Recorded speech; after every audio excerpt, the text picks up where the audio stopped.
What's good, YouTube? It's your boy Only One KDB, and I'm back with another video. In today's video, we got WWE records that will never be broken. Now, if you're new to the channel, make sure you like, share, and subscribe. Hit that post notification bell so you can get notified when I drop another banger. Let's get to it, man. From the fastest match. Wait a minute, roll up by Aaliyah's shoulders are down, Aaliyah legs! I would quit. If Vince McMahon or Triple H had me lose in 3 seconds, I would literally quit. I'm quit. Y'all ain't about to humiliate me. 3 seconds is crazy. Nah, that's too quick. If that's written in a script, I'm ripping the script up and saying, give me a new one. At least have me lose in like 4 minutes or something. Don't just say 3 minutes. Don't just say 3 seconds. Nah, that gotta get cut out one night. To the youngest wrestler, these are WWE records that'll never be broken. But first, let's talk about a record nobody wants to break. In 2003, WWE signed a wrestler named Steve Chamberlain. Chamberlain sadly lost his right leg in a motorcycle accident, but after years of hard work, everything paid off when he got a WWE contract. However, it turned out to be a mistake. See, WWE did want a one-legged wrestler on their roster, just not Steve Chamberlain. They actually meant to sign Zach Gowen, a wrestler who had also lost his leg. Once WWE realized they had signed the wrong guy, they ended Chamberlain's contract. This gave Steve the unfortunate record of having the shortest WWE career, lasting just 7 days, and he wrestled 0 matches. On the flip side, Kane holds the record for wrestling more matches than any WWE wrestler. The Big Red Machine wrestled a whopping 2,824 matches in his entire WWE career. While some wrestlers put in the miles, others make history in just a few seconds. In 2000, Taz wanted a match against Chris Jericho and Jerry Lawler. The Raw commissioner, Mick Foley, agreed and put Taz in a tag team match against Jericho and Lawler. Foley also chose Taz's tag team partner, Mideon, which led to this. 2, 3, 2 seconds. Beat in 2 seconds, which set a record for the shortest match in WWE history. On the flip side, over 17 years later, fans witnessed the longest match when Seth Rollins, John Cena, Roman Reigns, Elias, Finn Balor, The Miz, and Braun Strowman faced off in a gauntlet match. While Braun was the ultimate winner, all 7 of these men were part of history. From start to finish, this match lasted 1 hour, 46 minutes, and 55 seconds. Oh, how? Nah. It can't last that long. I would have fell asleep in the stands. Match ain't over yet? Hell no, they still going. 1 minute and 46 seconds? I said a minute. 1 hour and 46 minutes? Nah, that's too long, bro. That's way too long. The longest match in WWE history. While that is pretty long, it's not nearly as long as what Roman Reigns did. You see, the head of the table was WWE World Champion for 1,316 days, or about 3.5 years. That's impressive, but he still isn't the longest reigning world champion though. In 1963, Bruno Sammartino defeated Buddy Rogers to become the WWE World Champion. However, it wouldn't be until 1971 that Bruno finally lost it. That gave Sammartino a world title reign of 2,803 days, or 7 years and 9 months. To put that in perspective, the time from Stone Cold Steve Austin's WWE debut. Yeah, no disrespect to bro, but we counting Roman Reigns as the top guy. It's just like in basketball with Wilt Chamberlain. Don't nobody talk about Bill Russell. Don't nobody talk about Bill Russell 11 rings like that. They talk about Michael Jordan being the GOAT, because that's what they remember. Like, they remember seeing Michael Jordan 6 rings. We remember seeing Roman Reigns long title reign. So that's what we gonna say. But shout out to what was his name?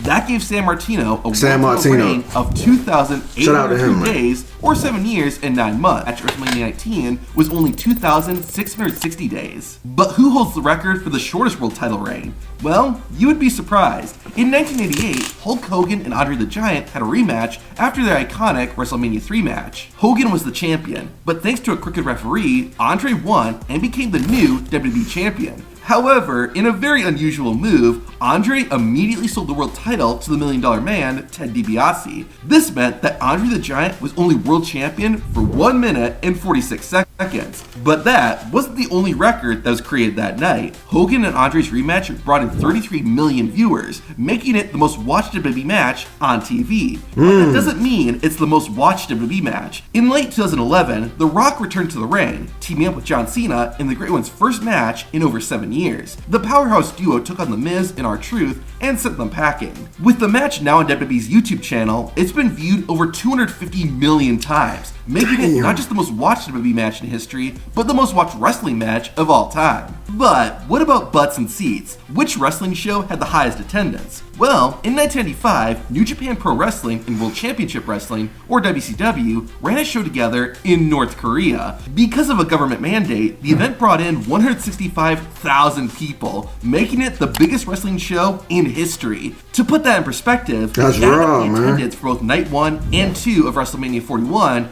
you would still be 47,620 fans short. Speaking of WrestleMania, we all know that The Undertaker holds the record for the longest undefeated streak at the event, with 21 consecutive wins. But who holds the opposite record? Well, from 1996 to 2018, Goldust competed at 12 WrestleManias and never won a single match. The guy couldn't even put Maven away. Oh, and but 12. Talking about the Dead Man, it's not surprising that the Phenom also holds the record for the longest WWE entrance. At WrestleMania 30, The Undertaker took 7 minutes and 3 seconds to complete his entrance. Bro, it get to a point. I remember watching The Undertaker, and I used to always think, why do he take so long to get into the ring? Like, the man slow walk. Can you imagine, like, watching him doing WrestleMania where they had a long ramps and stuff like that? So it'd take him even longer to get to the ring.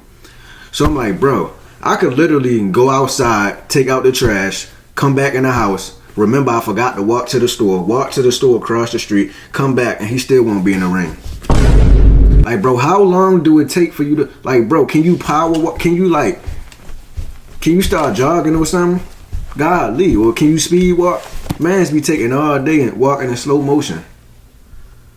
It's like, bro, I don't even want to see the match no more, bro. Okay? I don't even want to see the match an no all-time more. record. To put that in perspective, The Shield had a 6-man tag team match that same night, and it lasted less than 3 minutes. But the real question is, who has the shortest WWE entrance? Well, that record is shared by Paul London and Brian Kendrick. When these guys were a tag team, they entered the ring in under 5 seconds. In fact, they were so quick that sometimes they would actually slide out of the ring. Here comes another top cruiserweight. Yeah, with a sliding activity. Oh my goodness.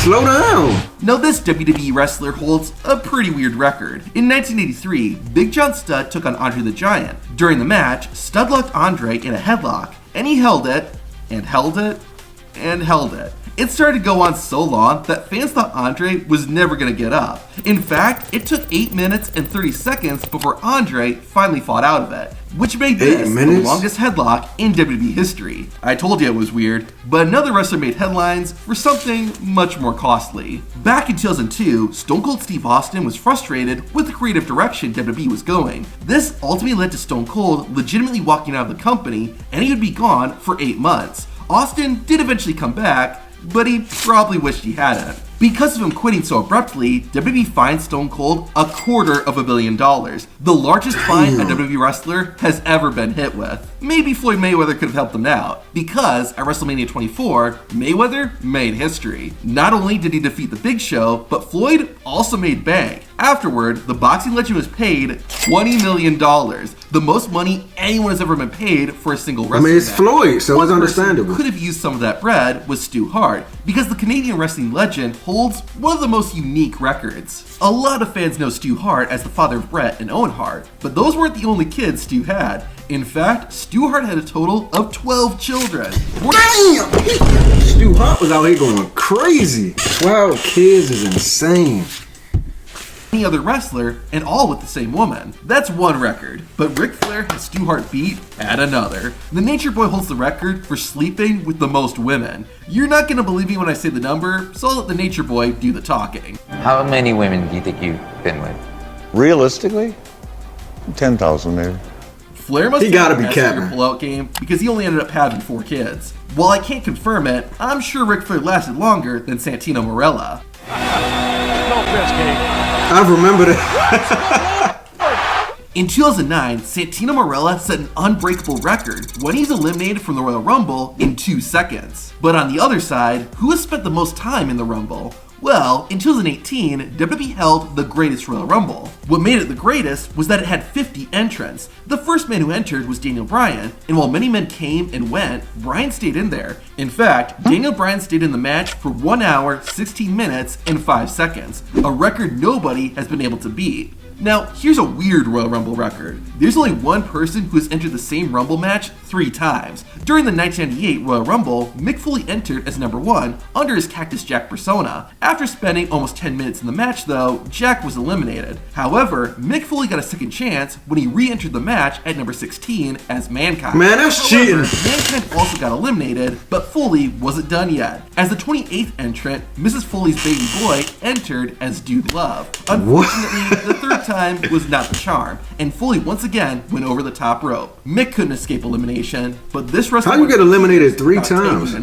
Now, WWE will tell you that Andre the Giant had the longest undefeated streak, and Hulk Hogan will tell you that he had the longest undefeated streak. But neither of these are true. So, who actually had the longest undefeated streak in WWE? From her debut on October 7, 2015 until WrestleMania 34 on April 8, 2018, Asuka was completely undefeated. The Empress of Tomorrow went 914 days without losing and won 277 matches. It's safe to say that Asuka is WWE's biggest winner, so who is the biggest loser? Well, from November 9th, 2016 until April 7th, 2019, Kurt Hawkins lost every match he had. It wasn't until Hawkins, along with his tag team partner Zack Ryder, won the Raw Tag Team Championship WrestleMania 35, that Hawkins finally got a W. This gave Kurt Hawkins a losing streak of 269 matches, and that lasted 879 days. We all know in WWE though, it's not just about winning, but winning gold, and John Cena has won a lot of it. The leader of the C Nation has won 17 world championships, but someone else holds the title for most championship wins. From the time when the 24/7 championship was introduced in 2019 to when it was literally thrown away in 2022,